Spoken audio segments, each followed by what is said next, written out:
Antes de su nacimiento, su destino ya estaba escrito. Concebirás un hijo. Ninguna navaja tocará su cabeza, porque él comenzará a librar a Israel. Jueces 13, versículo 5. Sansón no nació común y corriente. Él fue elegido, consagrado y apartado. El Espíritu del Señor vino sobre él. Despedazó a un león. Levantó las puertas de la ciudad. Imparable, mientras recordara su origen. Pero el mayor enemigo de Sansón nunca fueron los filisteos. Fue la guerra interna. Él tenía poder divino, pero le faltaba disciplina. Se enamoró de lo que estaba destinado a resistir. Cada compromiso debilitaba su convicción. Cada paso hacia la tentación era un paso lejos de su propósito. Entonces apareció Dalila. En el valle de Sorek, un lugar cuyo nombre significa vid selecta, Sansón tomó otra decisión fatídica. Ella no fue solo una persona que conoció. Se convirtió en un patrón que él repitió.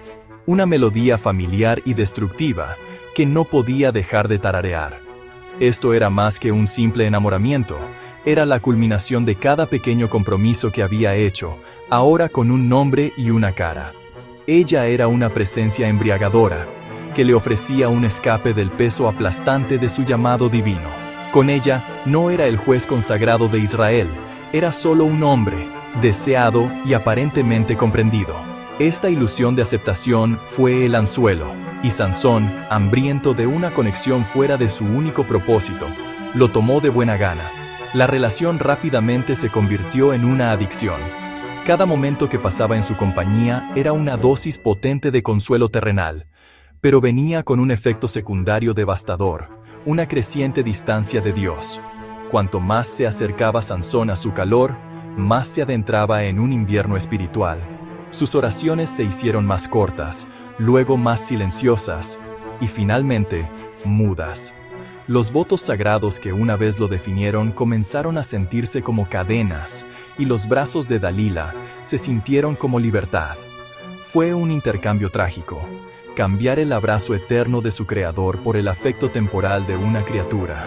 Estaba perdiendo su rumbo espiritual, navegando por la luz caprichosa de sus ojos en lugar de la luz inquebrantable de la guía divina. Lo que comenzó como una chispa de curiosidad, un juego peligroso para ver qué tan cerca podía llegar al fuego sin quemarse, pronto se convirtió en su principal fuente de consuelo. Y lo que desesperadamente quería creer que era amor, se reveló como la forma más cruel de esclavitud. Los señores filisteos, al ver su obsesión, vieron su oportunidad. Le ofrecieron a Dalila una fortuna para descubrir el secreto de su gran fuerza. Y así comenzó la manipulación, un asalto implacable a su corazón y a su voluntad. Primero, ella investigó con una pregunta aparentemente inocente, envuelta en afecto.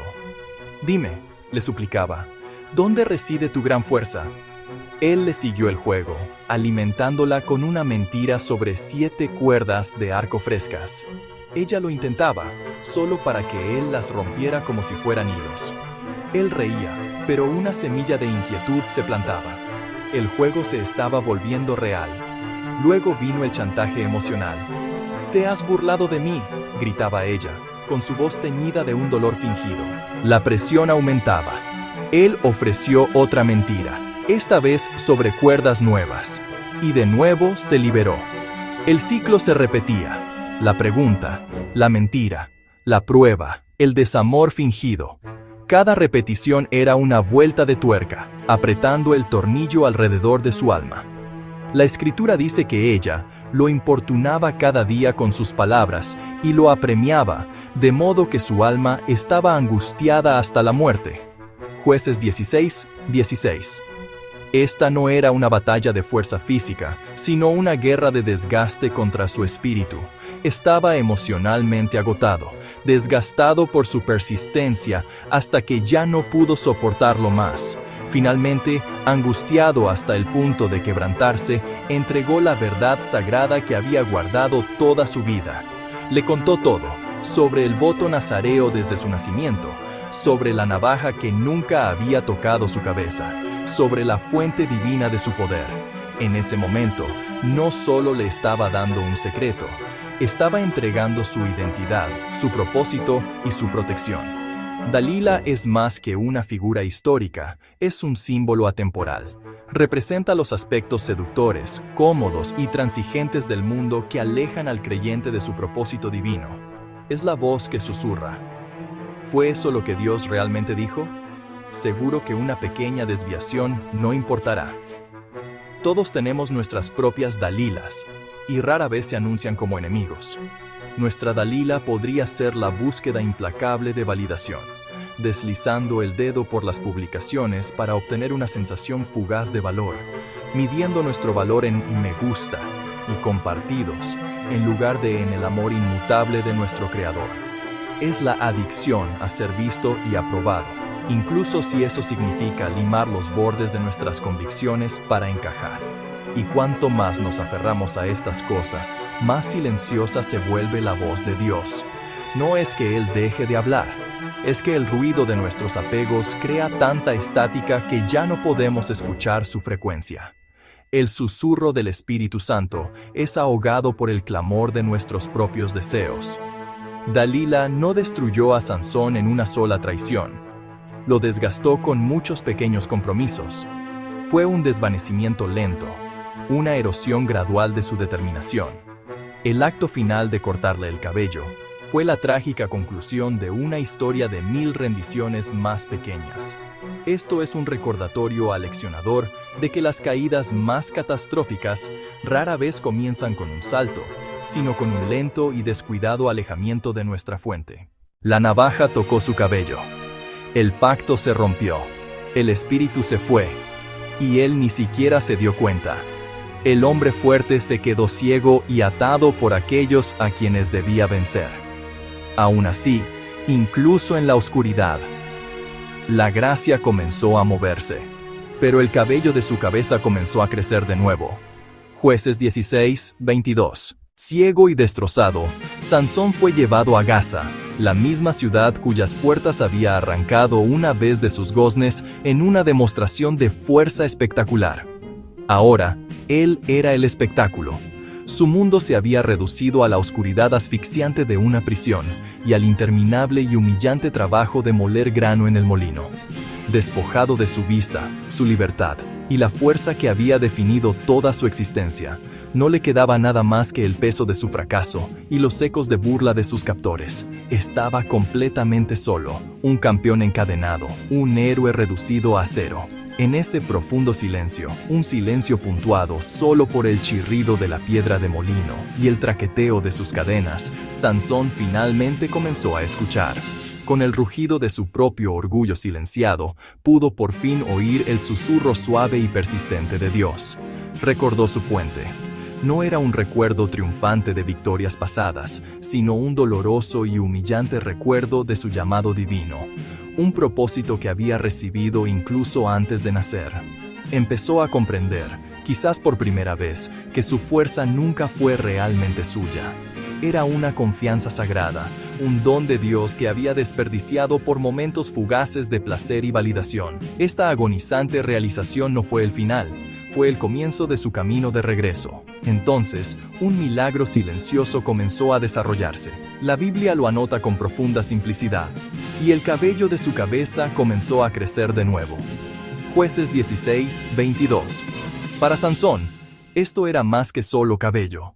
Cada nueva hebra que brotaba de su cuero cabelludo era una declaración tangible de que el pacto de Dios seguía en pie. Era una señal física de una promesa espiritual inquebrantable. Aunque Sansón había roto su voto, Dios no había roto el suyo. El cabello en sí no tenía magia. Su poder residía en lo que representaba. Una conexión con la fuente divina. Un canal para una gracia que Sansón no había hecho nada para merecer. Era esperanza, creciendo en el suelo árido de su desesperación. En la oscuridad de esa prisión, las oraciones de Sansón se transformaron. Se había ido la arrogancia de un campeón que creía que Dios estaba de su lado. En su lugar estaba la súplica desesperada y quebrantada de un hombre que simplemente esperaba estar del lado de Dios. Ya no oraba por poder para vencer a sus enemigos, sino por la fuerza para soportar sus circunstancias. No pedía un rescate, sino una relación. Este es el crisol del verdadero arrepentimiento, el momento en que nuestro deseo cambia de cambiar nuestra situación a ser cambiados por Dios dentro de ella. La humildad fue una lección que nunca pudo aprender bajo el foco de la fama, pero que dominó en el anonimato de una celda de prisión. Su historia es un espejo de nuestras propias vidas. Nosotros también podemos encontrarnos en prisiones creadas por nosotros mismos, atrapados por el compromiso, la vergüenza o el fracaso.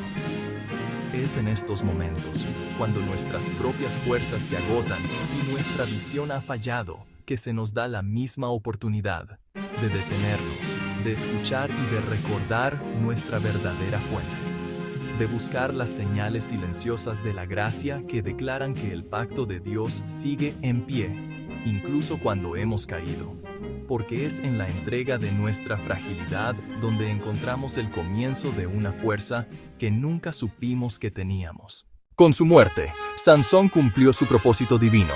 Lo que parecía una derrota se convirtió en liberación, porque incluso cuando somos infieles, Dios permanece fiel. La historia de Sansón es un espejo, no es solo un relato histórico, es un profundo reflejo de la condición humana. En su viaje vemos nuestras propias luchas magnificadas, la tensión entre el propósito divino y nuestros frágiles deseos. Su vida nos pone un espejo, obligándonos a preguntar, ¿dónde ponemos nuestra confianza? ¿Cuál es la verdadera fuente de nuestra fuerza? ¿Y quiénes somos cuando esa fuerza se ha ido? Todos tenemos dones, habilidades únicas otorgadas por el Creador. Para uno es el arte que conmueve el alma. Para otro, una inteligencia aguda o un corazón compasivo. Estos no son atributos al azar, son dotaciones divinas. Pero aquí yace el peligro. Podemos enamorarnos tanto del don que olvidamos al dador, creyendo que nuestro talento es nuestro, que nuestro éxito es producto de nuestra voluntad. Construimos nuestra identidad sobre el don, no sobre la fuente. Este es un cambio sutil, el primer paso silencioso que nos aleja de nuestro llamado, cortando la conexión con su verdadero poder. Algunos lo pierden persiguiendo el éxito, otros persiguiendo la aprobación.